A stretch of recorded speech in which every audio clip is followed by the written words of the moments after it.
Oração. Antes de iniciarmos nossas tarefas, dirigimos-nos para uma imensa campina, onde a vegetação rasteira nos dava uma visão grandiosa da sabedoria de Deus. Era alta madrugada.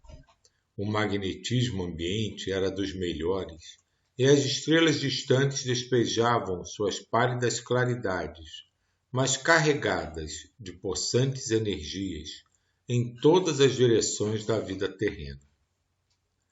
Não se via ali aquela massa magnética inferior, comum aos grandes centros de civilização no teto da natureza, nem tinha um miasma sufocante que se desprende dos animais.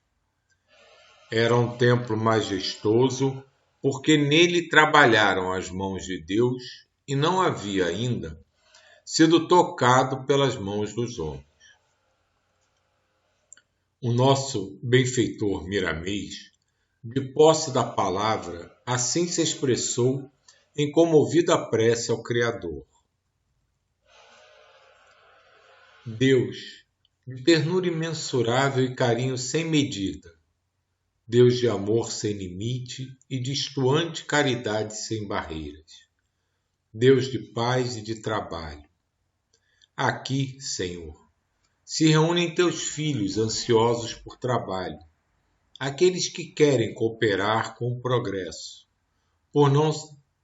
que não se esquecem da cultura, que não ambicionam o que não é justo e que procuram aproveitar todos os recursos que lhes vêm às mãos.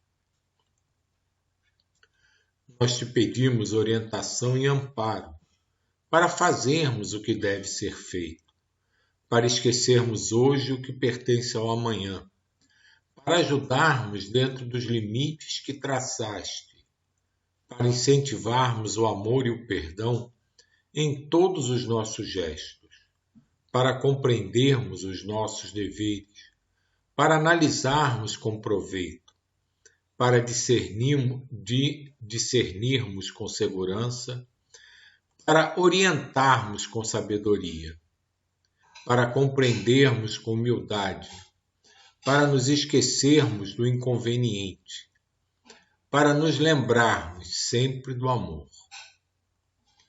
E nesse empenho grandioso, que Jesus possa nos aparecer como um sol dentro de nós, como vida em nossos corações, como paz e trabalho nas nossas consciências, e que jamais as nossas mãos parem, Senhor, por duvidar das tuas sábias lições no que concerne ao amor e à caridade. Jesus, contemplamos nesse momento as belezas na natureza em profusão, visão que tanto nos agrada, que tanto nos convida à realização espiritual. Que os anjos desse reino divino venham, Senhor, por misericórdia, nos ajudar a servir sem que a exigência nos tome como instrumento. A nossa visão alcança mais além e podemos, como que, tocar os oceanos e sentir o cheiro desse berço fecundo por onde passamos. Pedimos em teu nome, Jesus, e em nome de Deus, que as estrelas inteligentes que vigiam os mares nos favoreçam nos nossos humildes serviços em favor dos que sofrem e choram. Nesse momento em que a prece exterioriza nossas faculdades, Senhor, vemos e sentimos o ambiente da possante vegetação em toda a terra e curvamo-nos ante essa beleza flórea da natureza, que obedece à vontade daquele que tudo fez. Pedimos aos espíritos do Reino Verde que nos ajudem a ajudar onde falta. Por vezes, a harmonia onde a dor tenta passar os limites que o coração possa suportar. Com as nossas sensibilidades ampliadas por acréscimo de misericórdia, percebemos a energia que nos chega através dos ventos que sopram de todos os lados. Eles, para nós, são o veículo de outros poderes que nos vêm de distâncias imensuráveis e que sempre acodem ao chamado do amor. Senhor, ensina-nos a amar, com o ambiente que os nossos companheiros ajudam a formar. Percebemos e sentimos emanar das montanhas radiações benfazejas em toda a gama de frequência que o mineral expressa na escala de evolução. Nós pedimos às inteligências que trabalham nessa ordem de criação nos servir quando a necessidade nos levar a gritar por socorro, que tudo mais nos vem às mãos, Pai, para que essas mãos operem no bem, em todas as diretrizes da vida. Que assim seja. Essa oração já é uma vibração, né?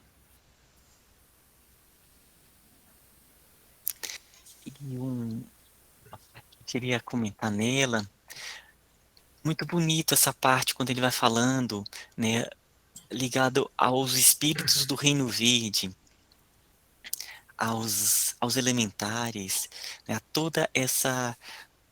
todos esses seres que estão ligados à natureza e que fornecem energias e que nesse nosso trabalho, por exemplo, é tão útil, né? Então, o mundo maior trabalha nessa dinâmica energética com muitos e muitos espíritos e seres, esses mananciais da natureza. Aí depois ele até fala aqui, né, no outro parágrafo, com a parte das montanhas, acho que ficou para cima. Aqui não, Fala dos minerais. isso, essa parte aqui, ó. Com as nossas sensibilidades ampliadas por acréscimo de misericórdia, percebemos a energia que nos chega através dos ventos que sobram de todos os lados. Eles para nós são veículos de outros poderes que nos vêm de distâncias imensuráveis e que acodem ao chamado do amor. Aí continua, né? Depois ele vai falando, né, com o ambiente que os nossos companheiros ajudam a formar, ou seja, esses seres da natureza. Percebemos e sentimos emanar das montanhas radiações benfazejas em toda a gama de frequências que o mineral expressa na escala da evolução.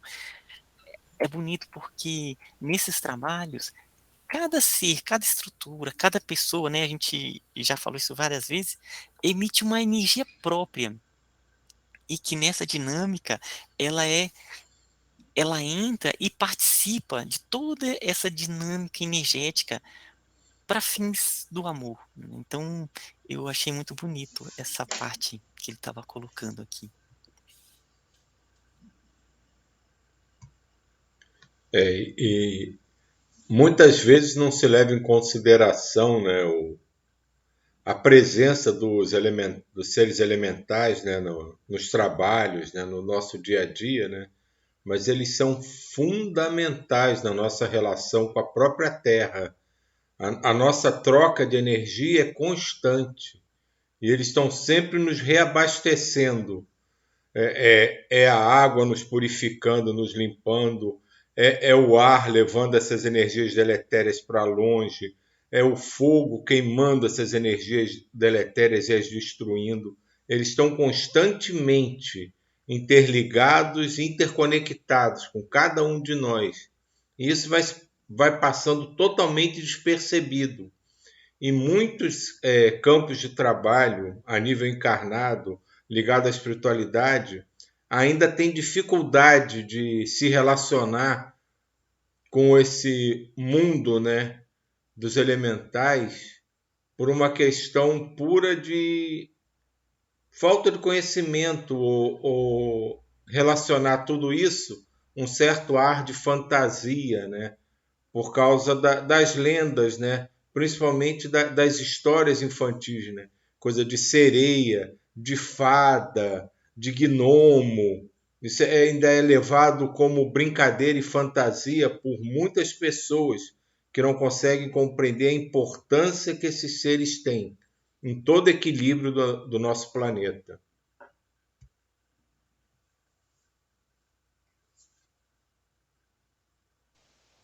É, ouvindo lendo esse texto, me veio à mente duas situações. Uma foi quando eu tive a oportunidade de estar em Bonito, e num dia a gente foi fazer uma caminhada dentro de uma área preservada.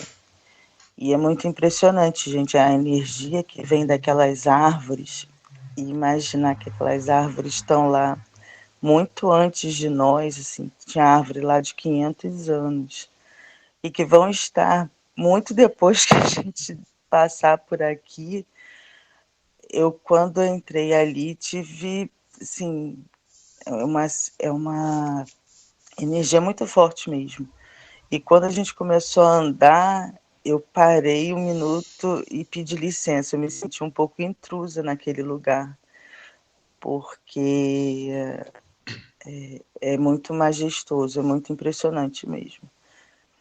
E a outra situação que me veio à mente foi que numa das irradiações me veio à mente a imagem do vórtice como uma grande árvore, onde o vórtice era o tronco da árvore com os seixos com um fluxo de energia, as raízes entrelaçando todo o planeta Terra e a copa das árvores emanando energia para todo o universo. Foi uma imagem muito bonita.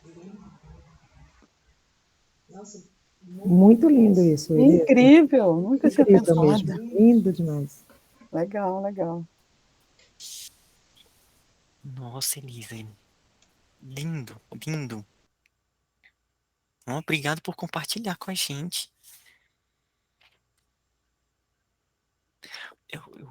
Esse ponto que você contou da natureza, essas copas de mais de 500 anos, eu tenho, né, uma amiga, uma grande amiga mesmo, que ela é da engenharia florestal, e ela foi fazer o mestrado lá na Amazônia.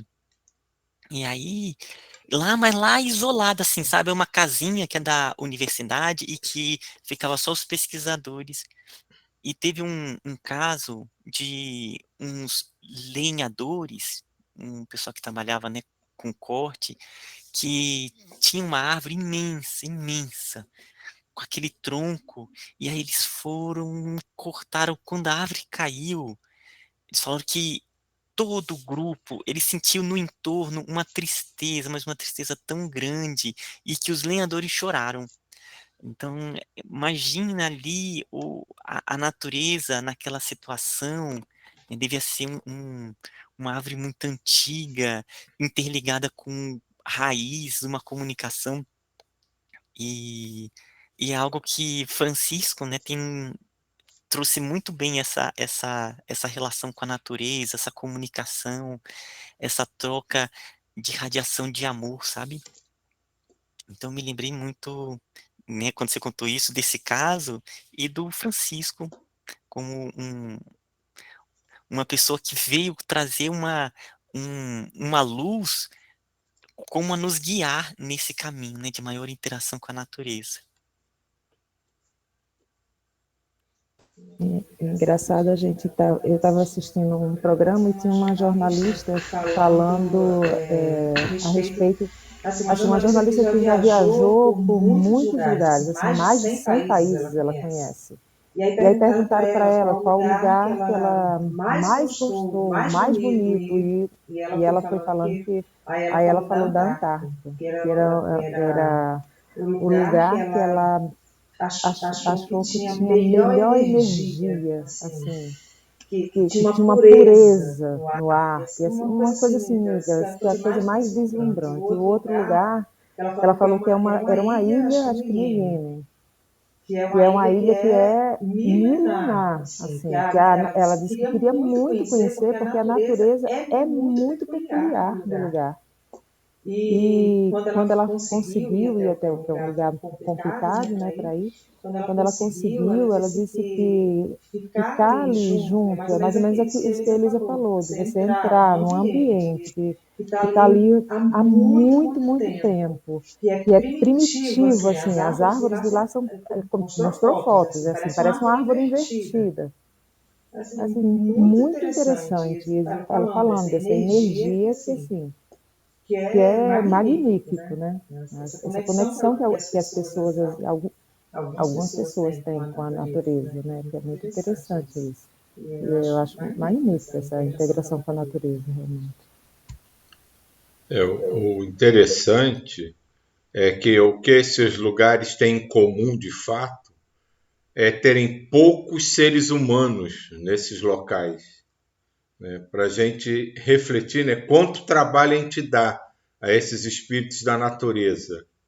Porque todos esses lugares que são considerados santuários energéticos são locais com pouquíssima população de seres humanos. Quer dizer, então, um dos grandes fatores de desequilíbrio do planeta somos nós.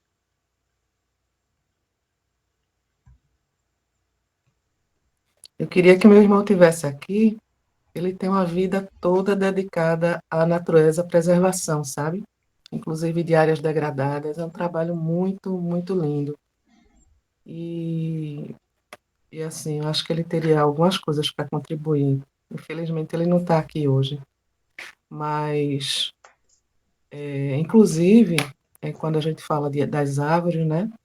Não é só essa coisa que a gente vê. Por baixo existe toda uma rede, uma capilaridade que une, né?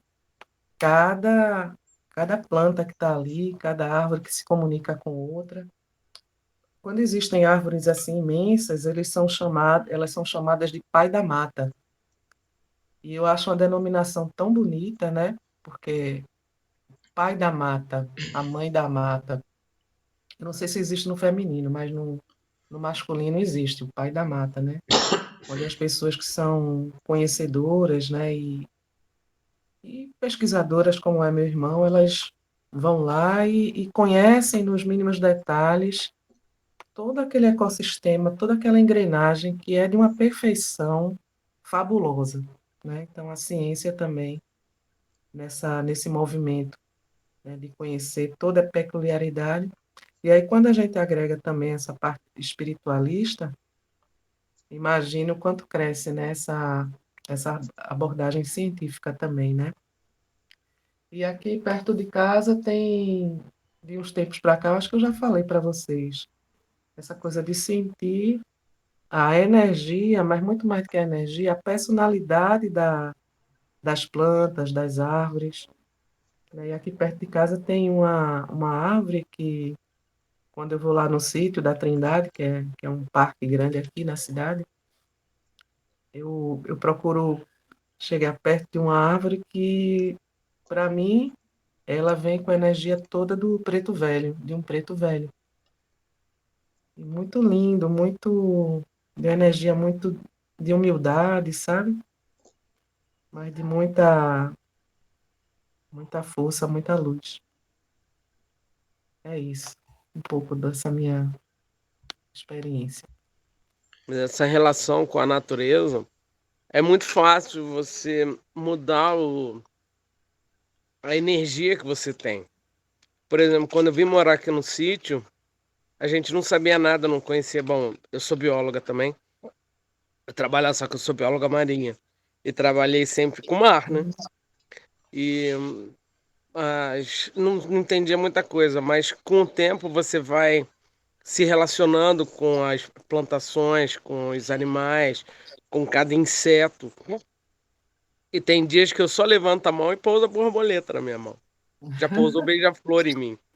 Então, quer dizer, é uma coisa que você vai mudando. A sua energia você vai mudando de acordo. E esse lugar aqui não é um santuário, mas para mim é meu santuário. É um lugar onde não tem ninguém que entre aqui que não diga, nossa, que energia tem esse lugar. Então, o amor que você dedica, eu sempre, desde pequeno, eu sempre fui de bicho, sempre fui de natureza. E o amor que você dedica a ela, ela te devolve em dobro. Eu tinha umas árvores aqui, eu cantava para elas todo dia.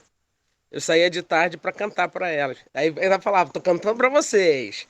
E assim, você muda, você consegue mudar a sua energia, a sua e a energia de quem tá do teu lado, assim, a relação que você tem com os seres da. Já deixei de matar, de pegar cobra, tive que matar já algumas até entender, mas hoje em dia a gente já não mata cobra nenhuma aqui. A gente toca elas, digamos assim. Mesmo que a gente tenha medo dos bichos, mas a gente já cercou a área por causa dos cachorros, mas a gente tenta viver uma relação mais dá para ela, porque ela já deu demais para nós, né? Que E linda a experiência. a Andrea falou uma coisa, né, quando ela falou dos pretos velhos, né? Que a gente tem que ter em mente isso também, que a gama de espíritos envolvidos com a natureza é imensa. Aqui ele fala diretamente dos elementais, mas não são somente os elementais. Principalmente nas florestas, existe uma enormidade de espíritos que são quase que exclusivamente dedicados às florestas, ao ambiente, aos animais.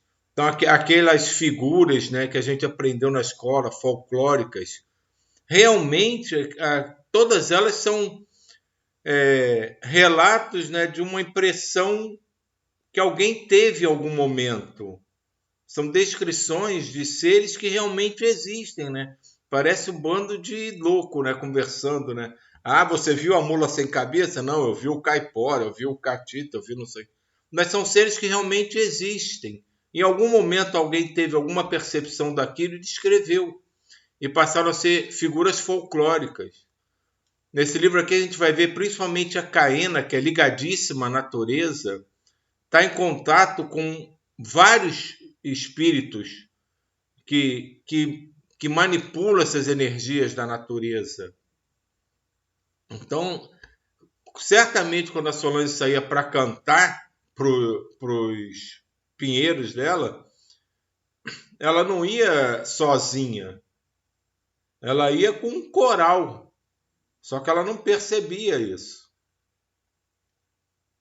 Infelizmente eu não percebi que ia ser bom. Ia ser do bom. Mas agora que já está desenvolvendo, você vai começar a ver, só não pode sair correndo. Acho que não.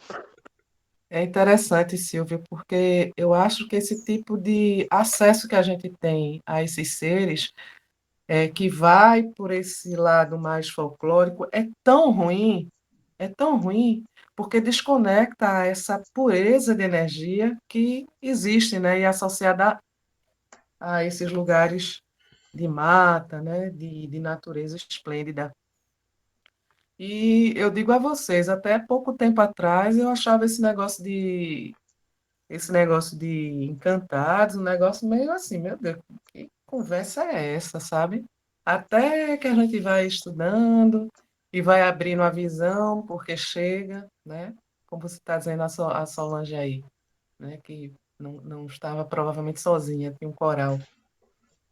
Mas porque também minha informação estava ancorada nessa coisa mais folclórica, é de mentira, é imaginação, é história, né?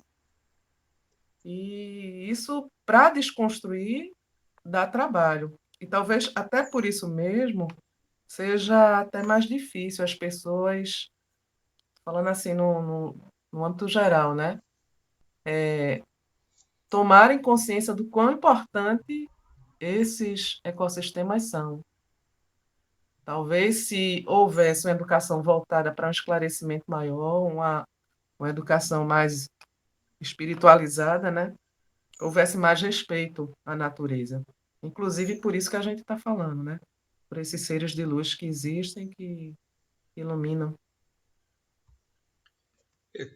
Nisso que você está falando, teve um grande problema que a humanidade criou pela ignorância, que atribuiu muitas coisas negativas a muitos desses seres, muitos até pelo seu aspecto, como foram descritos. Então, as próprias sereias você vê em várias situações de filmes aqui como uns seres meio maléficos que enganam os navegadores para eles afundarem, que pegam as pessoas e arrastam para a profundeza do mar. Então, muitas situações negativas foram ligadas a vários desses seres por pura ignorância. Então, principalmente os das florestas, que são seres com aparência muito, assim, vamos dizer, estranha para cada um de nós, foram atribuídos a eles poderes, né, entre aspas, né, negativos, simplesmente pela ignorância associada pela aparência estranha que eles têm para a gente, para a nossa concepção de ser humano como ápice da pirâmide evolutiva. Então, uma coisa diferente, estranha, a gente tende a colocar um adjetivo negativo para ela, uma figura para realizar coisas ruins.